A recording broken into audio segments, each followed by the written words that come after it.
Question number 1, Ruth Davidson. Thank you, Presiding Officer. 2 years ago this week, I raised with the First Minister the case of Michelle Stewart, who was stabbed to death aged 17 by John Wilson in 2008. Michelle's family have been campaigning ever since to strengthen the rights of victims, and 2 years ago they were promised concrete action by the First Minister and her government. We spoke again this morning to Michelle's family, and this is what they told us.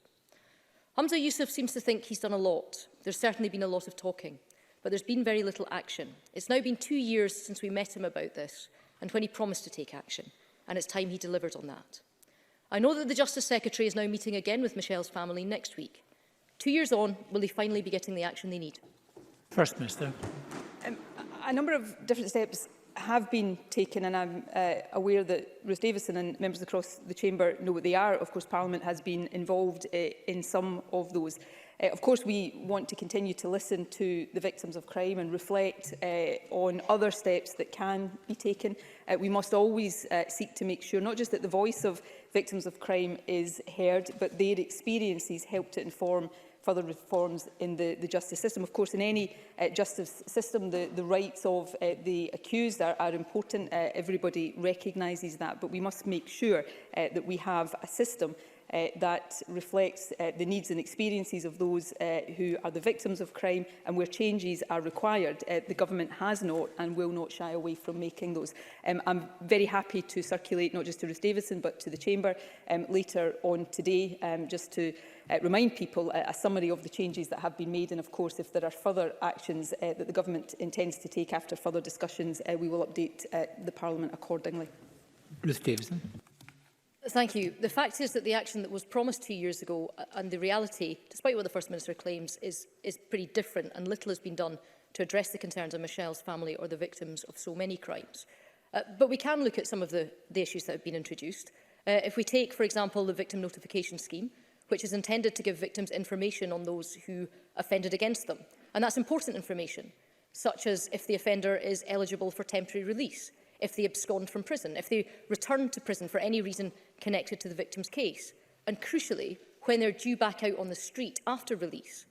Well, this week we discovered that fewer than 1 in 4 Scottish victims of crime are signed up to that notification scheme, and Victim Support Scotland says it's down to the current system being overly complicated to both understand and administer.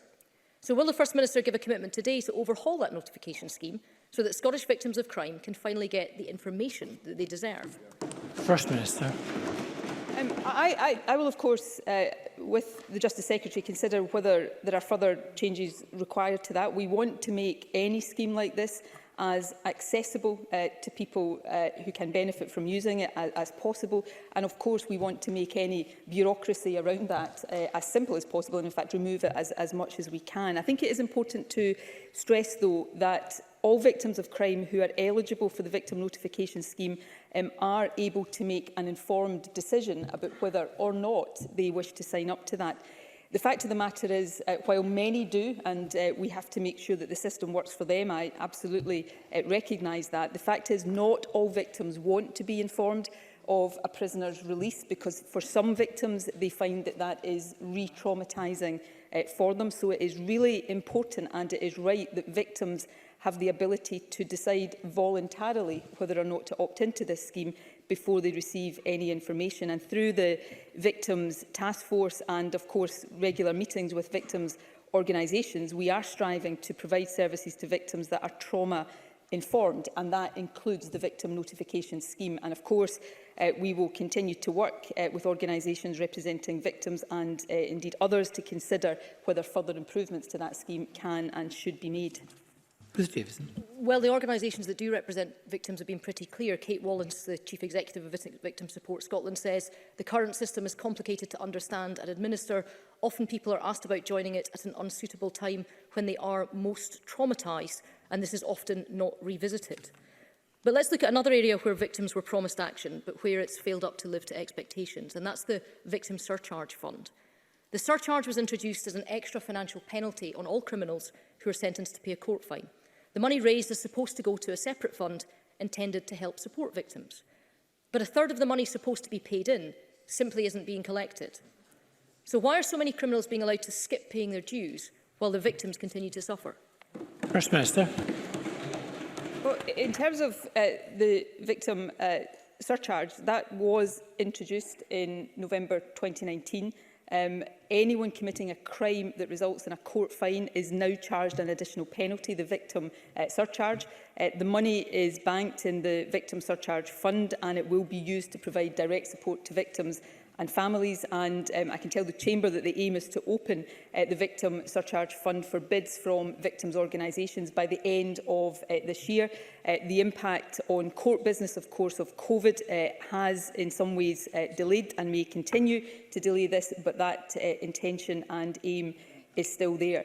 We continue to work across all of these issues sensitively and appropriately with victims' organisations, and that of course includes Victim Support Scotland.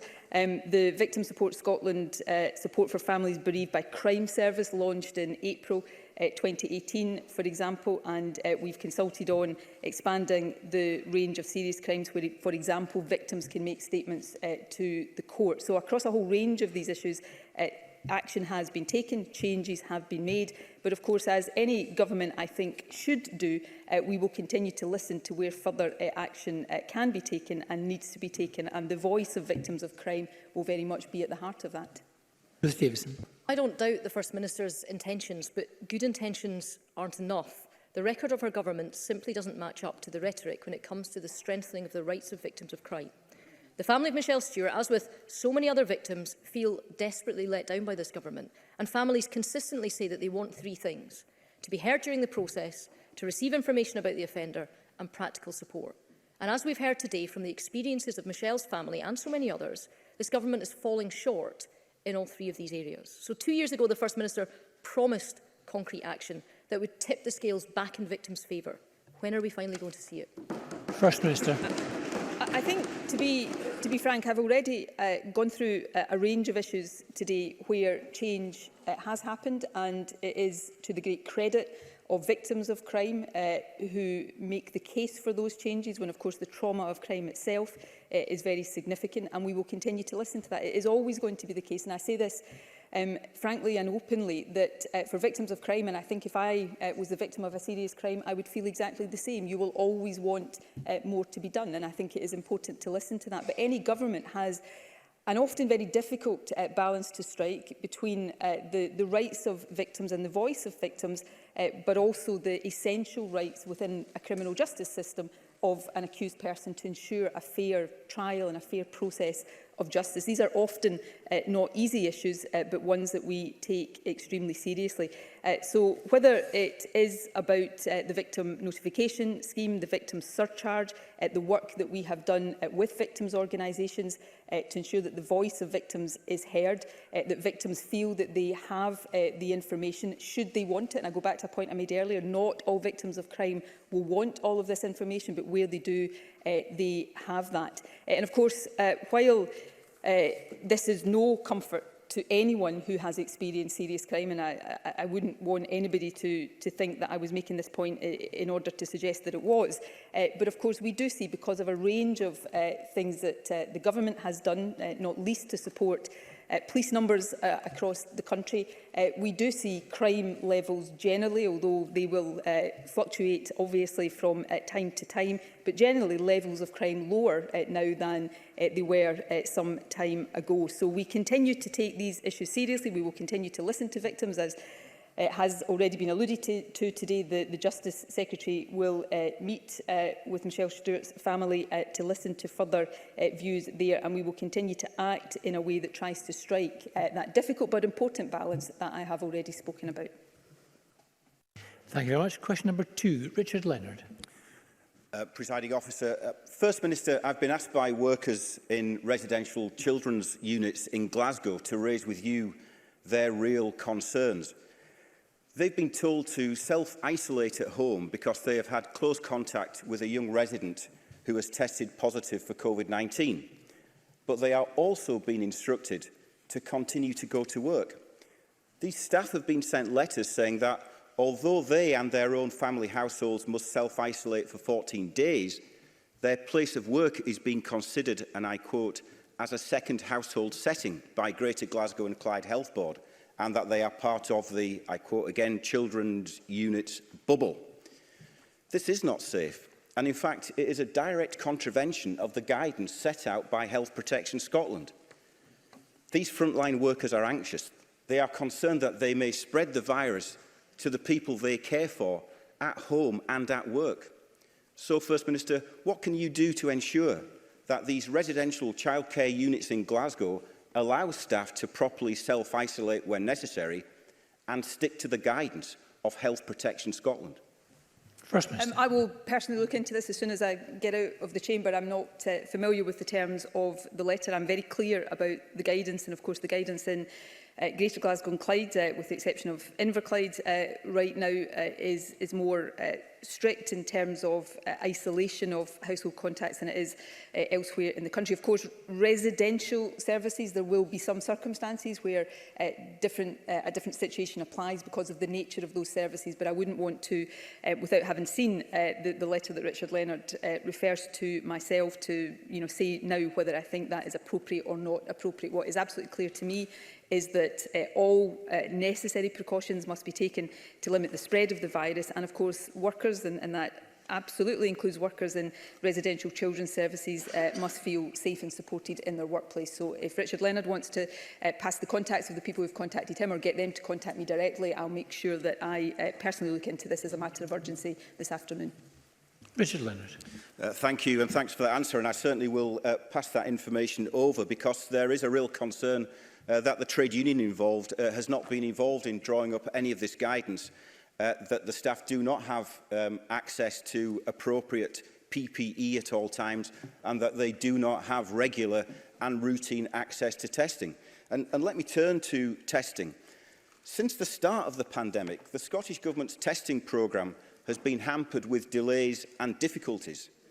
Last month, it was limited access. This week, it is a growing backlog and a slow turnaround of results. The Scottish Government's latest testing strategy is supposed to be about getting Scotland prepared for winter. We all understand that it relies on the UK testing infrastructure, and the First Minister has said in the last few days that she and her Health Secretary have spoken repeatedly to the UK's Health Secretary, Matt Hancock. So can she tell us what guarantees she has secured that tests in Scotland will not be rationed or restricted, that her commitments on testing targets will be met, and that the Scotland's first approach, as outlined in her testing strategy, will be delivered? First Minister. These are important issues. Can I say, first of all, I think our test and protect system is working extremely well, and I think that's a great credit to the experts and contact tracers across the country. If we consider the protect part of that in particular, and figures on this are published weekly, well over 90% of all index cases, so people who test positive and their contacts have been traced, which is a very good record and one we want to maintain. Clearly, for that to work as effectively as possible, the testing part has to operate quickly as well. And by and large, it has been. We have, over the past few days, been experiencing longer turnaround times through the laboratory UK-wide Lighthouse Lab network than we would want to see.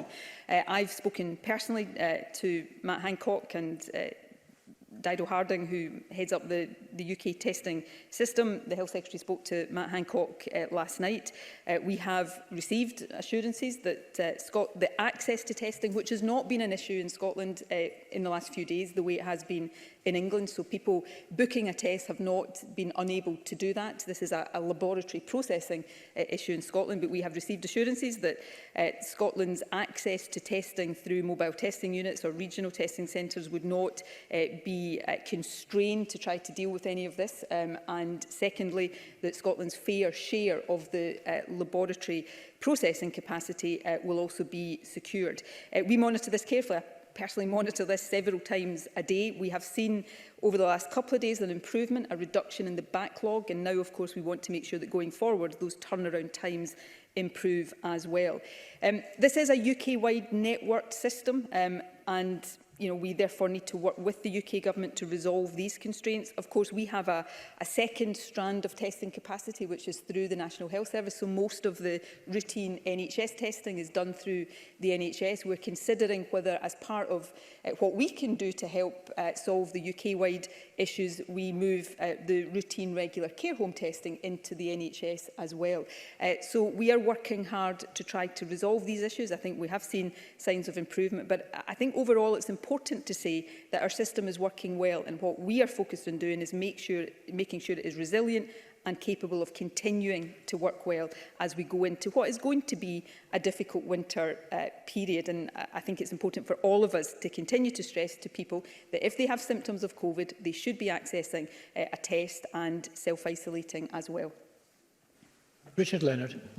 Thank you. And I wonder if the First Minister, as part of her considerations, could think of this. Because at the weekend, a survey of home care workers and Unison members revealed that half of them had never been tested for COVID-19. Mike Kirby, the Scottish Secretary of Unison, said at the weekend of the survey, routine screening is how care staff protect their vulnerable clients and keep infection rates low. This is an urgent issue that needs dealt with now, or we risk a new wave of coronavirus deaths, with this potentially being the cause. So these workers have also asked me to raise their concerns. First Minister, community transmission is increasing. Winter is coming with all the additional pressures that brings. Our dedicated frontline home care staff are rightly anxious. They need all the support and reassurance that we can offer. So will you allay their fears, the fears of these home care workers? Will you reduce their exposure and the exposure of the vulnerable people that they care for? And will you agree to regular and routine access to testing for Scotland's heroic home care workers? First Minister. Well, can I say first of all, in terms of workers, and Richard Leonard is right to raise their concerns here. You know, the Health Secretary regularly talks to the trade unions in the health and social care sectors. We are very vigilant about making sure that concerns that those working on the front line have are raised, listened to and addressed. In terms of who we routinely test, we are, as I hope everybody would accept, rightly guided by clinical advice on that, and will continue to be so. One of the things that we are very clear about is that our response to constraints and capacity at the moment should not be to try to pull back on access to testing of people we think should be tested. Instead, we should tackle the capacity constraints issue.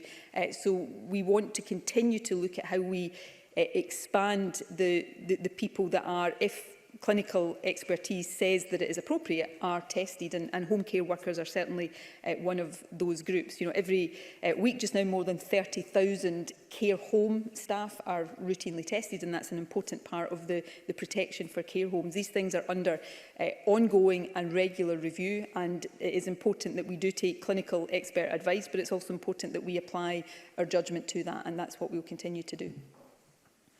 Thank you very much. Question number 3, Alison Johnson. Thank you. Test and Protect is the foundation of Scotland's strategy to contain COVID, but it doesn't work if people can't get a test. The UK testing programme is collapsing, and the Tory government has warned that it will take weeks to resolve. Like many, I'm deeply concerned that we'll pay for this chaos in the coming weeks. The First Minister said that access is not an issue and that the system is working well, but one constituent tells me that she's been simply unable to get a test for her father, who's in a vulnerable condition and has carers visiting daily. Another tells me that after days of trying, she's feeling exasperated and frustrated. At the same time, symptomatic individuals are being sent hundreds of miles for tests, potentially spreading the virus more widely. So does the First Minister accept that the current UK-wide testing regime isn't fit for purpose? And will she return to this chamber with a new testing strategy to further enable NHS Scotland to meet demand? First Minister. We'll continue to make sure we've got a strategy in place that is right. I think it's really important here, firstly, to be very frank where we are experiencing challenges. Some have accused me this week of trying to politicise this. Nothing could be further from the truth. I think it's important to be upfront with people where we have challenges and what we're doing to try to address them, and that's what I've sought to do. Equally, I think it's important that we don't sort of suggest, because I wouldn't agree with some of the language that Alison Johnson has used. In Scotland, I'm not standing here saying that nobody will ever find it difficult to get a test where they need it without having to travel or wait a period, but we do not at the moment.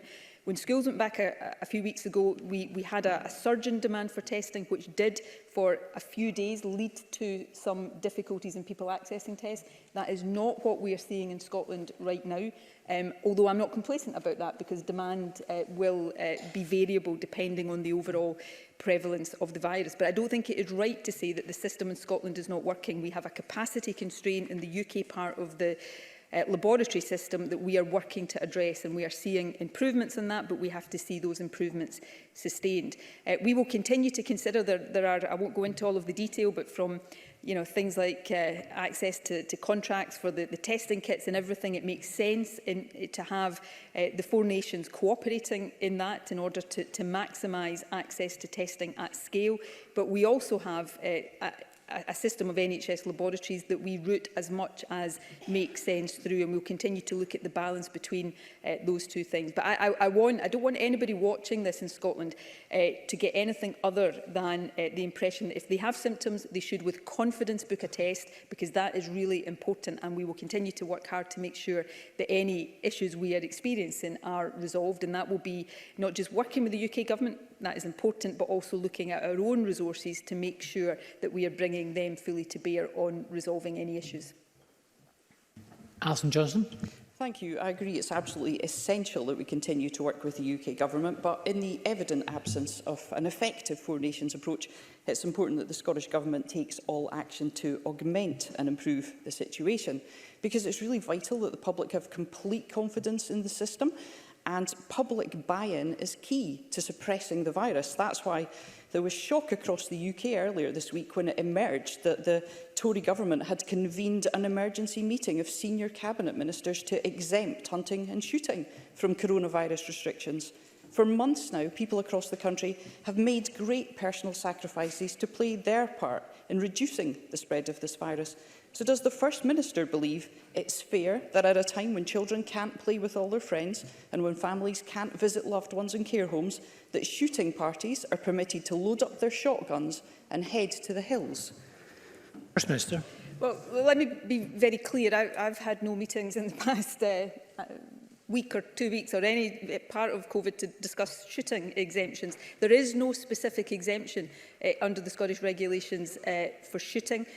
What there is the ability to allow outdoor and sporting activities to be permitted if they meet criteria laid out in legislation, if they follow all the guidance and adhere with physical distancing requirements. And of course that applies to things like angling, wildlife clubs and pony trekking, as well as the kind of activities that Alison Johnson would talk about. That is not a specific exemption.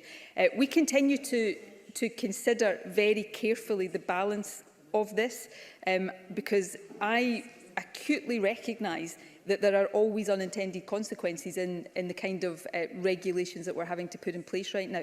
None of us want to be in this position. So both we consider both the need for the kind of restrictions that are in place, but also what exemptions are and are not appropriate there. And we will continue to look at that and make changes where we think those are necessary.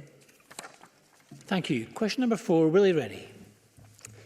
Yesterday I met Cathy Russell. Her mother is in a care home. They are not allowed to meet for more than 30 minutes a week, and they are separated by a plastic screen. They have not hugged or held hands for 5 months. Her mother's health is in decline. Cathy says people in care homes need their families. In Toronto, they allow a limited number of family carers in care homes. They have PPE and are tested. Why is the First Minister opposed to that for Cathy and her mother? First Minister. Can I ask Willie Rennie genuinely, in terms of the tone of this, and these questions are absolutely legitimate, but the tone that suggests that somehow I am willingly or deliberately trying to keep families away from loved ones in care homes, these are really difficult decisions. The Health Secretary, I think tomorrow, will be meeting representatives of families who have absolutely legitimate concerns. We know that visiting people in care homes, and there'll be very few of us who don't have some experience of family or friends who've been in care homes, and we know that visiting is a fundamental part of the health and well-being of those who live in our care homes, and I think that is particularly true for people with dementia. So it is hugely difficult for all of us to see and hear the distress of families who are not able to interact with loved ones in a normal way. But these restrictions are ultimately in place to try to help us protect care home residents and save lives. And it's important that we continue to recognise the risks of communal living, the risks of infections getting into care homes as we take these decisions. That said, the guidance on families and relatives entering care homes remains under regular and ongoing review. As I said, the Health Secretary will meet family representatives tomorrow, and we do look at whether there are more protections that we could in place to allow a more normal visiting regime in care homes. So I take all of these issues really seriously. There's probably none that have been more difficult and actually at times more genuinely upsetting than the range of decisions we've had to take around care homes. We all want to allow families to visit normally as quickly as possible and as safely as possible, and we will continue to take these difficult decisions absolutely with the best of intentions, but with the greatest care as well. Willie Rennie. The First Minister may not like it. I've discussed this with the Health Secretary and the National Clinical Director, so I do know what the issues are at stake. It's been under consideration for weeks. But to be frank, Cathy can't wait any longer. She needs change now. Cathy's mother comes in contact with multiple carers every day, yet the most important carer of all, her daughter, is left outside. And this is happening to hundreds of people every day. A fraction of them were out there yesterday. So extend testing, give her PPE, check her temperature, make her self-isolate, do whatever it takes to keep them safe, but let her in. So will the First Minister make this happen? First Minister. I think Cathy is one of the family members that the Health Secretary is meeting tomorrow. I think around 40% of care homes across the country do now allow and enable indoor visiting, and obviously we want to see more able to do that. Will I make this happen? I will try to take decisions that strike the balance between allowing families to have normal interaction with their loved ones, which I absolutely understand, but also make sure we are doing everything appropriate to protect people in care homes. These are not easy decisions, and it's my job with the Health Secretary and colleagues across the government to take them. We have to do that, and we have to listen to a range of voices and understand all of the difficulties in that. I don't enjoy taking these decisions at all, but we will try to do them taking the best advice and taking the best factors and balancing those, and get to a position where we can have families able to visit normally in care homes, which is what everybody wants more than anything else, but also to make sure that we're not in a position in a few weeks from now, and I don't mean this in any way critically before Willie Rennie suggests that I do, but in order to avoid a situation where a few weeks from now Willie Rennie is asking me questions about why we've got outbreaks of infection in care homes. And that is the difficult balance that we have to try and strike, and we will continue to try to do that to the very best of our intentions. And that is an assurance I can give not just people across the chamber but families across the country. Thank you. Question number 5, Brian Whittle. Thank you, Presiding Officer. To ask the First Minister what the Government's response is to reports that several of Scotland's leisure trusts, which operate sports and other leisure facilities, are close to financial collapse. First Minister. We're in regular dialogue with leisure trusts and councils to understand the impact of COVID on community sport, and of course this dialogue informed the decision about reopening indoor sport and leisure facilities. The Finance Secretary has also been engaged in discussion with COSLA to finalise the details of a lost income scheme, and has stipulated that this should cover additional financial support for councils' arm's-length organisations, including leisure trusts. The Finance Secretary confirmed that we will be providing councils with further funding of £49 million, which they will be required to pass on in full to support services, including those delivered through arm's-length organisations, to top up those allocations. And she wrote to the Chancellor on the 4th of July requesting details of the consequentials that we can expect to receive to help fund this scheme, but are still, as of now, awaiting a response to that. Brian Whittle. Can I thank the First Minister for that answer? I know that she agrees with me that having access to and participating in these kinds of activities is essential for our well-being more now than ever before.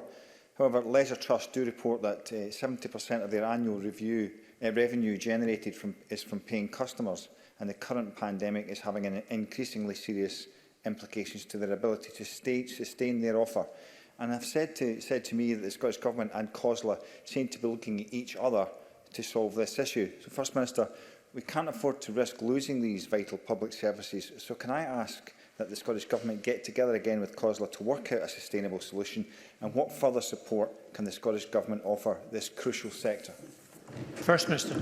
But it is an important issue, and I think it's good that the member has raised it again. I know he's raised it in the past, but can I go back to what I said in my original answer? The Finance Secretary is in discussion with COSLA to finalise the details of a lost income scheme. The corresponding scheme that the UK Government has specifically excludes arm's-length organisations, and it's important in our view that the scheme that the Finance Secretary agrees with COSLA includes financial support for these arm's-length schemes. So I hope that will be a positive development. We still, as I say, are awaiting a response about the consequential funding around schemes like this, but we are getting on with the discussions with COSLA to finalise the details of this, and I'm sure the Finance Secretary will update Parliament as soon as that has been done. Thank you. Question number 6, Stuart McMillan. Thank you, Presiding Officer. To ask the First Minister what the Scottish Government's response is to reports that the highest proportion of positive COVID-19 tests is among young adults. First Minister. Well, obviously, the virus is spreading again. That's obvious from the figures we've been reporting in recent days. And we know that there has been a larger number of young adults returning positive tests than was the case earlier in the pandemic, although our testing approach is different now to then. So that will to some extent account for that. But more recently, the 18 to 39-year age group has shown the highest number of positive cases. That's not surprising. I made this point last week. Young people are more likely to be exposed to the virus because they are more likely to be back at work and being required to be in higher risk situations. Young people are more likely to live in shared accommodation. So it's really important for all of us to say that the increase in cases amongst the younger age groups is not their fault and it's not something they should be blamed for. That said, it's not something that we can or should be complacent about. Younger people are less likely to become seriously ill or die from COVID, but they can still become gravely ill, and of course we know that many people who get COVID and never go to hospital suffer long-term health complications, and we saw a 29-year-old from Aberdeen report his experience of that just last week. And of course we know that if the virus spreads in the younger age groups, it will eventually spread into older age groups who we know are at greater risk of illness and death, and that's when we unfortunately would start to see cases of hospital admissions, intensive care admissions and deaths rise. And if we look at countries, for example, France right now, that is the trend that we are seeing there, which is why it's so important for everybody to stick to the restrictions now so that we can try to stem this. Stuart McMillan. Thank the First Minister for that reply. And she clearly is concerned, and every MSP should be concerned, about the reports of house parties continuing, despite the measured approach taken by the Scottish Government and also Police Scotland. And nobody wants an excessive and heavy-handed approach during this challenging time. However, with the greater numbers of local authorities under stricter lockdown measures and COVID-19 cases increasing daily, does the First Minister now consider it appropriate that tougher fines should be implemented for the hosts of house parties?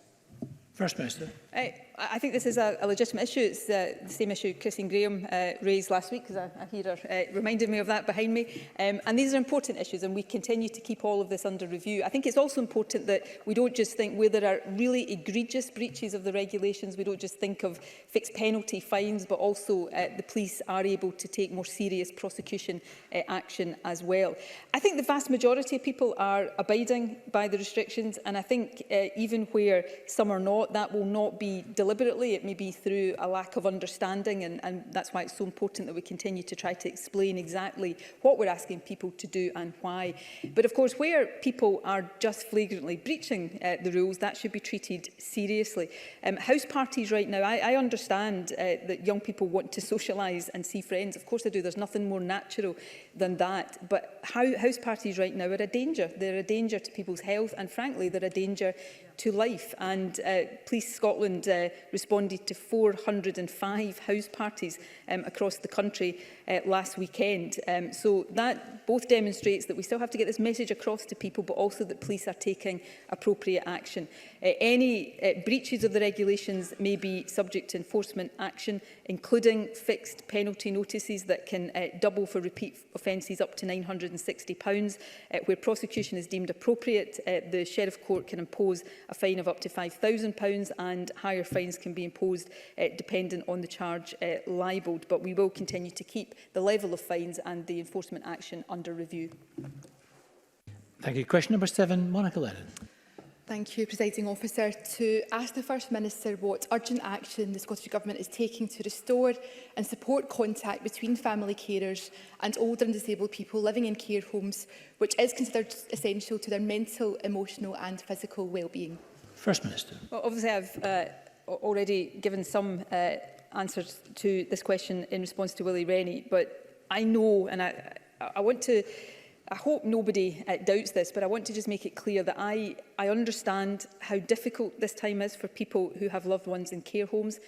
Restrictions on visiting your loved ones is the most challenging thing that I think any of us can imagine. Visiting is a fundamental part of the health and well-being of people who live in care homes. Guidance was published on 25th June, which outlined a staged approach to the return of visiting, and currently limited outdoor and indoor visiting is recommended provided strict criteria are met. Balancing the risks to care homes from COVID exposure and from reduced social interaction needs to take account of a range of factors, including that many residents we know are more vulnerable to the effects of COVID exposure.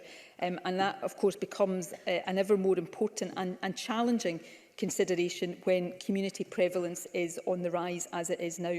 But we hope to open up further visiting options for families as soon as it is safe to do so.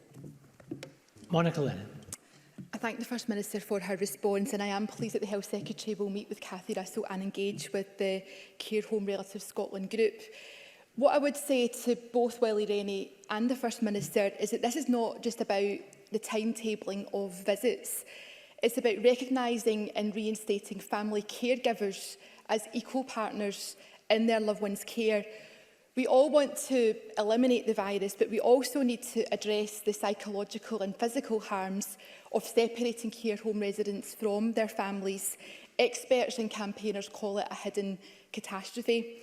Sunday Mail editor Lorna Hughes wrote movingly about the guilt she feels about her mother being alone in a care home, and there are thousands more like her. We need to change the story before it's too late. We must end this hidden catastrophe in care homes and avoid a winter of separation. So can I ask the First Minister to agree that family caregivers are important partners and that the Scottish Government finds a way to urgently change the guidance in order to facilitate their vital role? First Minister. Yes is my immediate answer to that. I do recognise, and I think it is an important point, that there is a wider principle at stake here, which is that we're not just talking here about family members visiting loved ones in care homes. It is about the role that family members play in the care of loved ones in care homes. And I think that is both an important point to recognise, but it also may be, and it's why the Health Secretary was keen to meet with family representatives as soon as possible, it may be that that does provide some of the answers and solutions to us as we try to strike the right balance. what I'm saying here is of no comfort to anybody in this position. As I say, we've all, I'm sure there's very few people in Scotland that haven't had at some point experience of a loved one in a care home. We all understand how difficult this is, and so what I'm about to say comes as no comfort to anybody in this position. But in the midst of a whole host of daily decisions that are the most difficult I've ever faced in my life, this is the most difficult. I have perfectly legitimately, over the course of the last weeks and months, been challenged in the chamber about the numbers of people who died in care homes at an earlier stage of this pandemic. And, you know, absolutely, that will stay with me forever, that whole experience. Now, that doesn't mean that we then take an approach that is overly cautious and keeps people away from their loved ones. Absolutely, that would be equally wrong thing to do. But it does mean we take these decisions so seriously about trying to get this as right as possible. And I would ask people, whether you agree or disagree with the conclusions we are reaching here, is please don't doubt the care and the seriousness and the real weight of responsibility that we all feel in reaching these decisions. And we will try with families and with those who speak up for their loved ones rightly, so we will try to get that as right as possible and to get back to a position as quickly as possible that people want to be in. And also, as we have to do in so many aspects of this pandemic, use it as a way to ask some of these more fundamental questions, one of which is what is the role in care of family members for people in care homes. So, you know, none of that helps a person who's not seeing their loved one in a care home. I know that, but I hope it does give some indication of the fact that these are not straightforward decisions, and they are ones that we do take very, very seriously. Thank you. Can I move to supplementary questions? Alistair Allen, to be followed by Murdo Fraser. Alistair Allen. Can the First Minister indicate what support is available for teachers and other school staff to help manage additional pressures resulting from the pandemic? First Minister. We have announced additional funding, £80 million of additional investment for the recruitment of more teachers. That will fund around 1,400 additional teachers and 200 support staff this year, which we hope will bring resilience to the education system, but also help those who are currently teaching in our schools. We're also very mindful of the well-being of school staff at this time. The Deputy First Minister earlier this week confirmed an additional package of support developed through the Education Recovery Group, which is focused on staff well-being, and that's part of a £1.5 million funding package to help manage additional pressures as a direct result of COVID. So that includes mental health support, new professional learning for post-probationary teachers, and a new coaching and mentoring offer. And that will complement the excellent practice which is already taking place to support the well-being of staff in schools across the country. Murdo Fraser, to be followed by John McAlpine. Thank you, Presiding Officer. The Lord Advocate, who is a member of the First Minister's government, admitted in court last month that David Whitehouse and Paul Clark, formerly administrators of Rangers Football Club, were the victims of a malicious prosecution by the Crown Office, something unprecedented in recent Scottish legal history. Already they have been paid £600,000 in costs and are claiming another £14 million from damages which will have to be paid by the Scottish taxpayer. Does the First Minister agree with me that this scandal demands a full, detailed and public inquiry on conclusion of the litigation so that those responsible can be held to account? First Minister. I would agree. I'm going to be careful here. I may be getting this wrong, but I think Murdo Fraser is a lawyer by background, so probably shouldn't require me to remind him of certain things. These are still live matters before the court. In fact, he alluded to that himself. So I will be deliberately very limited in what I say, because it would be completely inappropriate for me to do anything else. It also involves issues relating to the independent prosecution functions of the Crown Office, not to functions of the Lord Advocate as part of the government. And I think, again, these are distinctions members of this Parliament, particularly those with a legal background, should probably understand. What I will say, and I'll say it in general terms because of the caveats I've just had to insert there, is of course anything like this in the fullness of time, when there are no live proceedings underway, it is appropriate there would be full and proper and appropriate inquiry into what gave rise to these circumstances. But I think that is probably as much as I can or should say at this point, which I hope and expect Murdo Fraser will understand. Joan McAlpine to be followed by David Stewart. Thank you. Does the First Minister share my concern that the UK Government's blatant power grab masquerading as the Internal Market Bill means critical funding that should be transferred to the Scottish Government will instead be controlled by Boris Johnson and the Tories at Westminster, regardless of the spending priorities of the people of Scotland? First Minister. Yes, I do. I have many and varied concerns about the Internal Market Bill. Firstly, it breaches international law.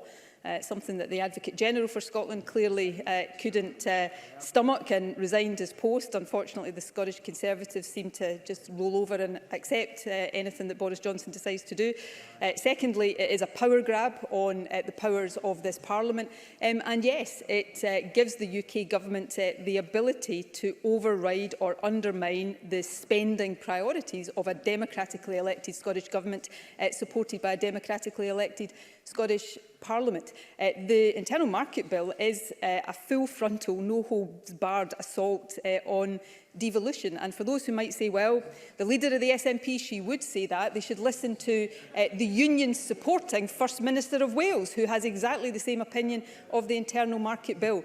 The only way in future, in my view now, to protect the Scottish Parliament is for it to become a normal independent Parliament, which I think will happen sooner rather than later.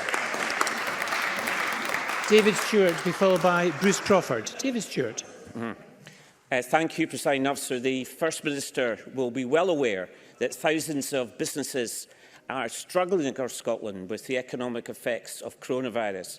But Tuesday brought a rare ray of sunshine when the High Court found in favour of the Financial Contact Authority's test case over business interruption insurance claims, which removes a major roadblock and gives Scottish firms and the thousands of jobs they support a victory of right over might. Does the First Minister agree? First Minister. Yes, I do. I think that is a positive judgment and development, and at a time of a multitude of challenges for Scottish businesses, I think the member is right to see this as a positive thing, which I'm sure businesses will welcome. Bruce Crawford to be followed by Rachel Hamilton. Thank you, Presiding Officer. First Minister, we know unscrupulous and dangerous criminals will always seek to take advantage of people through scams, unbelievably even during a pandemic. This includes, for example, pretending to be from vital test and protect teams who are doing such a crucial and fantastic job in keeping us all safe at this time. Would it be possible for the First Minister to explain how people might be able to tell the difference between a genuine test and protect contact tracer and a scammer? And does the First Minister agree with me? These criminals really are despicable. First Minister. Yeah, I do think anybody who is attempting to scam, test and protect is despicable, and that's probably the mildest word I can think of to describe them. Unfortunately, we've been reminded in recent days that there are a small number, and it is a small number of people who will seek to exploit any circumstance for their own gain, and it is absolutely disgraceful. Let me be clear, I addressed this the other day, and I think it is really important for people to understand what a legitimate contact tracer who gets in touch with you will do and will not do. So a contact tracer will ask you only for information about your movements and about people that you've been in close proximity to. A legitimate contact tracer will never ever ask you for your bank details or your computer passwords. They will never try to sell you anything. They will never tell you you have to pay for a test, and will not offer any other services. Legitimate contact tracers from Test and Protect will also always call from the same telephone number, and that telephone number is 0800 030 8012, and they will give you the option of hanging up and calling back on that number so that you can verify that they are legitimate. As with all types of scams, anybody who becomes the victim of an attempted scam should of course contact the Police Scotland number 101, and if you need more advice about this, that is available available from Advice Direct Scotland. And I would encourage people to listen to this to make sure they know what they can expect if they get a call from Test and Protect. And if you think that somebody is trying to scam you, to hang up the phone. But be confident in Test and Protect and the legitimate contact tracers who around the country right now are doing an excellent job. Rachel Hamilton, to be followed by Shona Robertson. Thank you, Presiding Officer. A constituent has raised an issue of disparity in treatments available from NHS and private dental services. She told me that as an NHS patient, she cannot get a filling. However, if she was a private patient sat in the same chair, in the same room, receiving the same treatment, she could.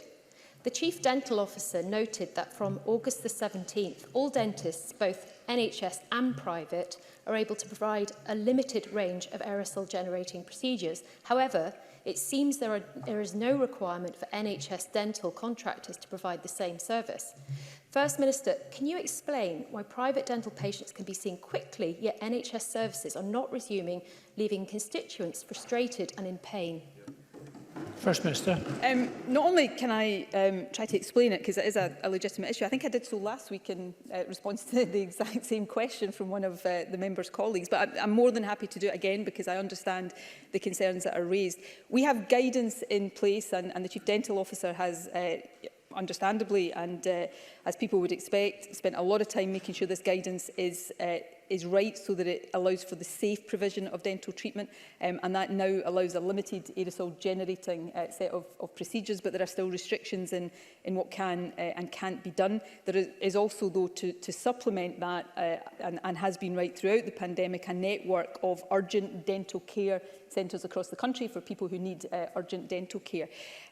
We expect, and we've addressed this issue previously, dentists who are not providing NHS care but only providing private care to abide by the same rules and regulations as we expect NHS dentists to do. We have a different relationship, though, with private dentists because of how they're funded, and therefore it is not we don't have the same ability to insist on that, but we would expect them to do it. But our focus and the focus of the Chief Dental Officer is to get NHS dental services working fully and properly, as safely and as soon as it is safely to do, and he continues to focus very much on that. Shona Robertson, to be followed by Neil Findlay. Thank you. Can I ask the First Minister to provide an update on what support measures are being put in place to help Dundee recover and regenerate after the COVID-19 pandemic, and to welcome the confirmation that Social Security Scotland's headquarters will be at the heart of the city's regeneration project in the waterfront, potentially employing up to 900 people? First Minister. Well, thanks, Shona Robertson, for the question. We're investing £150 million in the Tay Cities region deal over the next decade, which will help, we hope, create high-quality jobs and enable a sustained recovery. That programme includes £25 million for growing the Tay Cities biomedical cluster project at the University of Dundee, £6 million for the cyber quarter at Abertay University, and £20 million to invest in skills across the region. As part of our £30 million for regeneration to support construction, as part of the economic recovery stimulus package, 264,000 of that will go directly to Dundee. And in addition, as Shona Robertson has alluded to, it was announced yesterday that Social Security Scotland will become the first tenants in the waterfront regeneration project. This new public service has the potential to employ up to 900 people in Dundee and contribute, of course, up to £100 million to the wider Scottish economy. So I think it is good news for Dundee and a sign of the ambition all of us have for that city. Neil Findlay, to be followed by Bob Doris. Biscuit makers are moving into what they call the shortbread season, where they increase production in the run-up to Christmas and New Year. Yesterday, low-paid key workers at Burton's Biscuit plant in Sighthill in Edinburgh were on strike over a miserable 14 pence per hour pay offer. This stands in stark contrast to their bosses who awarded themselves a 33% increase. Will the First Minister join me in calling on the management of Burton's to immediately return to negotiations so that the production of this iconic Scottish product can begin again in time for Christmas and New Year? First Minister. I always encourage employers to get round the table and negotiate with workers, and I always encourage the proper contribution of trade unions in that. I'm not familiar with all of the details of the situation at Burton, so I won't comment on that directly, but in general, yes, I would agree with that. Obviously, the Scottish Government doesn't have the power to regulate pay negotiations between private employers and workers. Of course, we don't have control over employment legislation. I wish we did in this Parliament so that we could set stricter conditions around all of these things. But I absolutely call on employers at all times, but particularly at times like this, to treat their workers fairly and to include workers and trade unions in all decisions that they are taking, not least in the important issues of pay and conditions. Bob Doris, be followed by Mark Ruskell. In my constituency meeting emergency food need for the work that they do. However, I'm sure the First Minister will agree no one should have to rely on food banks in the first place.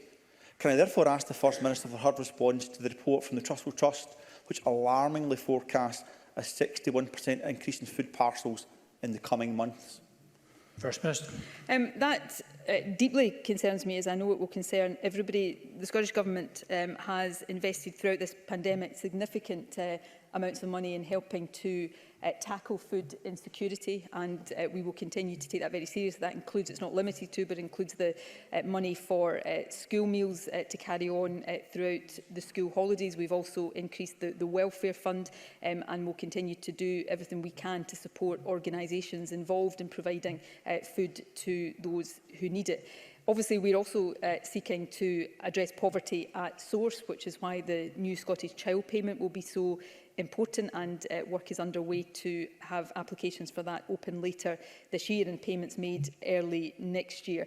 Of course, some of the solutions to this lie in the hands of the UK Government. We need to make sure that we do not have a return to austerity and that we continue to see increases in the investment to tackle poverty, and we badly need to see some of the changes to the welfare system that have exacerbated poverty in Scotland and across the UK changed so that we have a welfare system that lifts people out of poverty, not drives them deeper into it.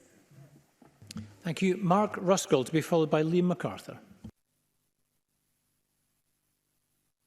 I don't know if the First Minister has seen David Attenborough's documentary Extinction, but it dramatically laid bare the collapse of the natural world on which we all depend.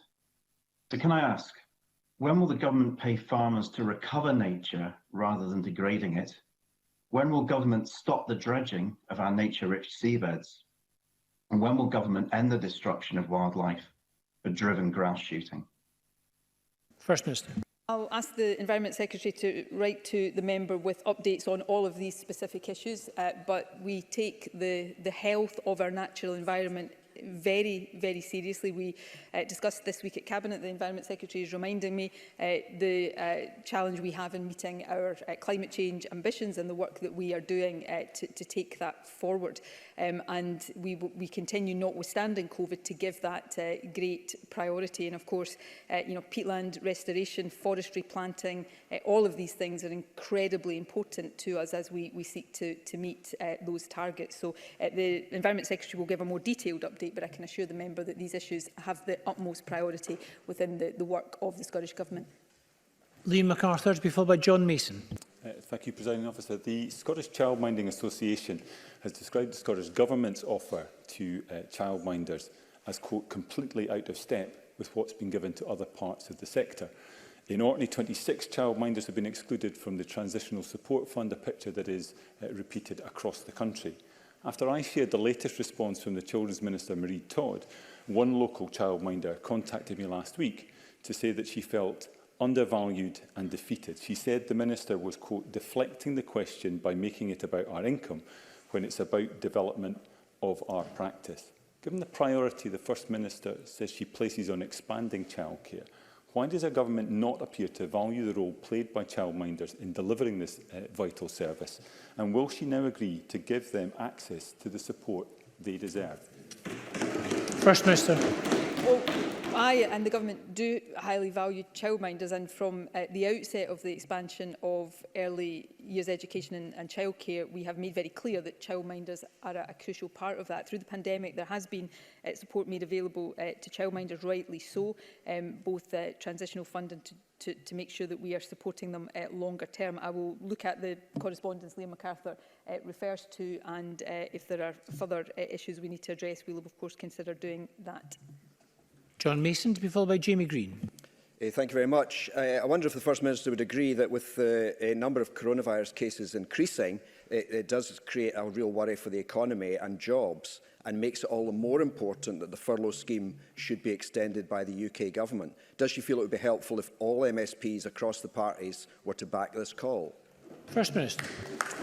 Yes, I do think the furlough scheme has to be extended, and I hope everybody across the chamber will back that call. I know many organisations and interests across the country back that call. I've been encouraged by some of the noises coming from the UK Government around this, and the Chancellor in particular over the last couple of days, so let's hope that we will see something positive. The Scottish Government published analysis yesterday of the impact of the furlough scheme and the impact of withdrawing the furlough scheme. So this really matters. If it is taken away completely with nothing to replace it at the end of October, then we will see a large number of avoidable redundancies. And I don't think anybody, regardless of politics, wants to see that happen at this moment in time. So we've always said we are open to discussions about the nature of any extension, whether it is a blanket extension or a sectoral extension. But one thing we know, and I think all of us have to recognise, and certainly we are reminded of that in the figures right now, this pandemic will not end at the end of October, and therefore the impact on the economy will not end at the end of October, so the support for businesses cannot end then either. And I hope that's a call that will be echoed by people right across this chamber and even outside this chamber. Jamie Green, to be followed by Kenneth Gibson. Thank you, Presiding Officer. The First Minister spoke earlier about the effect of COVID on young people, and I think whilst they're less likely to suffer from some of the severe physical effects of the pandemic, they are still suffering the mental health secondary issues. Members from right across this chamber have been raising the issue of access to mental health waiting times since I joined this Parliament. They were disgracefully long before the pandemic hit us, and they haven't got any better. So can I ask, will the First Minister finally commit to ensuring that any young person who needs access to CAM service will get it within the 18-week period that her government committed to? We cannot let these young people down a day longer. First Minister. Yes, we are committed to that. And as I've said many times before, and the member is right, before the pandemic, but also in some of the challenges around this, of course, have been exacerbated because of the pandemic. But delivering on that involves increased investment, which we have delivered, but it also involves reform of how we deliver mental health services.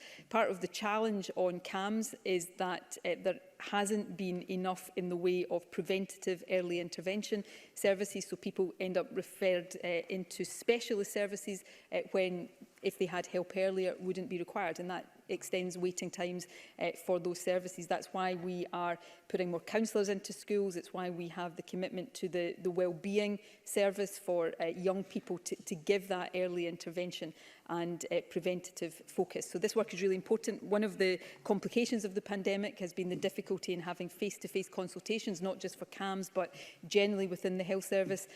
Many health boards, including Greater Glasgow and Clyde, for example, have been using that to try to reduce some of the longer waits for CAMS services, which is positive. However, we want to see the reform of the service carry on as quickly as possible, so that we have that right balance between early intervention and access to specialist services. Kenneth Gibson, to be followed by Donald Cameron. Thank you, Presiding Officer. First Minister, the Advocate-General for Scotland has quit following UK Government plans to breach international law by overriding parts of the Brexit withdrawal agreement. Democrat Speaker of the House of Representatives Nancy Pelosi, backed by presidential candidate Joe Biden, warned there is, and I quote, absolutely no chance of a US-UK trade deal passing Congress if the Good Friday Agreement is undermined. Given the utterly irresponsible behaviour of the UK Government barely 3 months before Brexit hits, what impact will this have on Scotland, our economy, and as part of the UK, our standing in the world? First Minister. Well, Brexit will have a bad impact on Scotland's economy. Leaving the transition period at the end of this year without a deal will have an even worse impact on the Scottish economy. Even with a deal, given that it would only be the most minimal of deals, will mean that there is, in the midst of a global pandemic, an avoidable impact on our economy. But this UK government seems to be intent on trashing the UK's reputation internationally. To have a bill that threatens peace in Northern Ireland, certainly, and